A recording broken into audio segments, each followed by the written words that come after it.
A Bíblia apresenta no Novo Testamento as mesmas imagens ou figuras para representar o amor de Deus por seus filhos, para ilustrar a compaixão de Deus para com os seres humanos. Veja o texto do apóstolo Paulo em 2 Coríntios, capítulo 1, verso 3. Pai de misericórdia e Deus de toda consolação. Ainda mesmo uma versão deste mesmo verso diz assim: o Pai bondoso, o Deus de quem todos recebem a ajuda. Veja ainda Efésios 2, 4.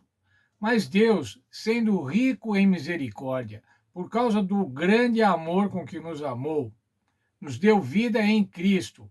Estávamos mortos dos nossos delitos e ele nos deu então vida em Cristo. As parábolas de Jesus também ilustram a compaixão de Deus para com os seus filhos. A parábola do credor incompassivo. O senhor daquele servo compadeceu-se, mandou embora e perdoou a dívida. Mateus 18, 27. Estudamos já em lições passadas. Aquela dívida impagável. Mas o Senhor se compadeceu, teve compaixão do devedor e perdoou a dívida. A parábola do bom samaritano. Veja lá, certo samaritano que seguia o seu caminho, passou-lhe perto e, vendo-o, compadeceu-se dele. Compadeceu-se de quem? Compadeceu-se daquele que havia sido assaltado e jogado, ferido, ao lado da estrada. Lucas 10, 33. A parábola do filho pródigo, que também já estudamos. Vinha ainda longe quando seu pai o avistou e, compadecido dele, correndo, o abraçou e o beijou. Lucas 15, 20. O pai compadeceu-se do filho ingrato, do filho que não merecia, e foi então, o abraçou, o beijou, restaurou a sua condição de filho. A mesma linguagem que descreve a compaixão divina no Antigo Testamento e no Novo Testamento é utilizada nos Evangelhos, de modo mais específico para representar as ações compassivas de Jesus diante dos sofredores. Vejamos algumas situações em que Cristo manifestou compaixão pelas pessoas e atendia às suas necessidades. Mateus 9, 36. Compadeceu-se das multidões, aflitas e exaustas, como ovelhas sem pastor. O Senhor viu aquela multidão, o Senhor viu o povo de Israel, aquele povo, como ovelhas sem pastor, sendo mal conduzidas, sendo deixadas ao léu. O Senhor se compadeceu dela. Mateus 14, 14. Compadeceu-se de uma grande multidão e curou os seus enfermos. Mas ainda Marcos 1, 41. Jesus, profundamente compadecido, estendeu a mão, tocou-o e disse-lhe: quero, fica limpo. Era a cura de um leproso. Jesus se compadeceu daquela situação de doença e curou então o leproso. Lucas 7, 13.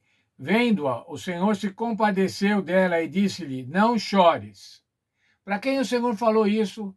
Quem foi essa mulher de quem o Senhor Jesus se compadeceu? Era a viúva de Naim, que havia perdido o filho, e o Senhor ressuscitou o filho da viúva.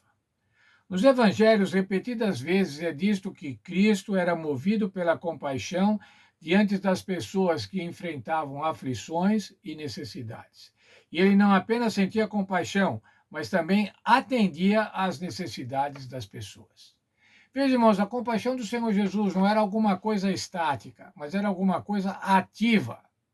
Era que se movia no sentido de resolver a situação, compadecer-se e resolver. Além disso, Jesus também lamentava por seu povo.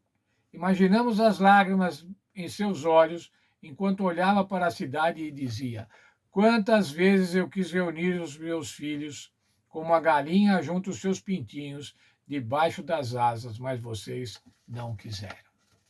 Jesus compadecia-se de ver a cidade de Jerusalém, perdida. Também hoje o Senhor Jesus se compadece das nossas lutas, tristezas, aflições, doenças e mortes. O Senhor Jesus conhece a aflição de cada um e o Senhor Jesus se compadece.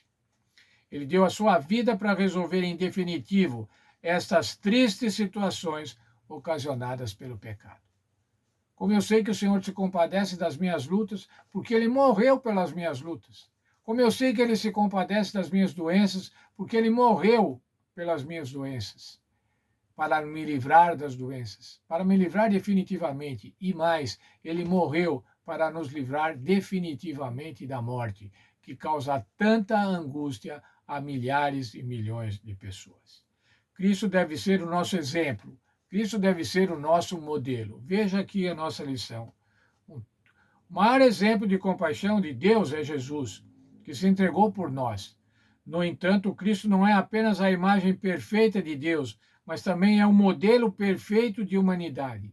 O Senhor Jesus nos deu o exemplo de como devemos ser enquanto seres humanos. Como imitar a vida de Cristo, atentando para as necessidades dos outros e assim não apenas pregar o amor de Deus, mas demonstrá-lo de maneira concreta. Como é que nós vamos imitar a vida de Cristo? Devemos atender às necessidades das pessoas, devemos amar as pessoas.